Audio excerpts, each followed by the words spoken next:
তোমাকে আমার সাথে নিয়ে যাওয়ার যোগ্যতা আমার নাই বিলাস। আগে ভয় পাচ্ছিলাম এরকম পরিস্থিতির মুখোমুখি হব, তাই এই সম্পর্কে জড়াতে চাইনি। বিলাসী, মা বাবা কখনো সন্তানের অমঙ্গল চান না। তুমি চাচার কথা মেনে নাও, সুখী হওয়া।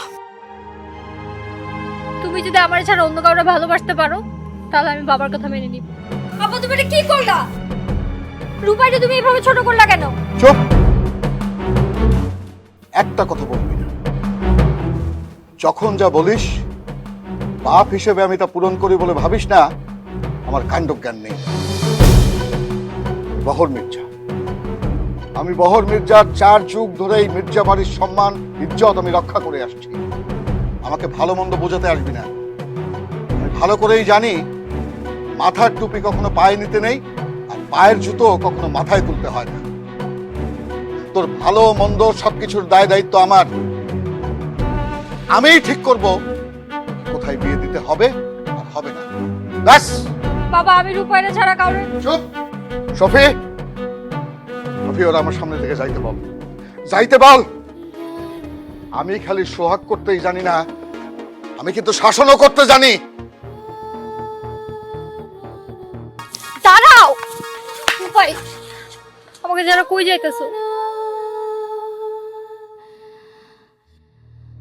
তোমাকে আমার সাথে নিয়ে যাওয়ার যোগ্যতা আমার নাই বিলাস। আগে ভয় পাচ্ছিলাম এরকম পরিস্থিতির মুখোমুখি হব,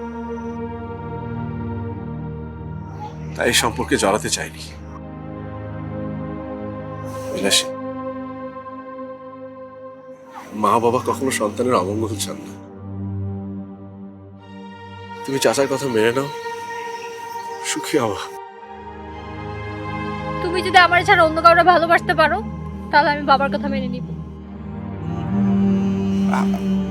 আমি যাই। রূপাই আমাকে যারা যাইও না প্লিজ। শফি, ওই দক্ষিণ কান্তের জমিটা এবার আর আমি করতে চাই না। হ্যাঁ তুই এটা একটা লাগাই দেওয়ার একটা ব্যবস্থা কর। ঠিক আছে তাইলে- চাচাজান, আমি চাচাজান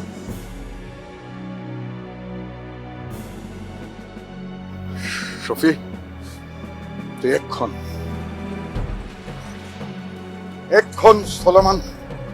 সোলোমান ঘটকের বাড়ি যাবি, তার সাথে নিয়ে আমার বাসায় আসবি।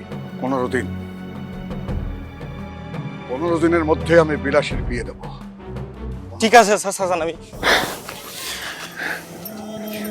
তুমি কি আমাকে ছাড়া অন্য কারো হাত ধরে জীবনের পর তুমি চলতে পারবা?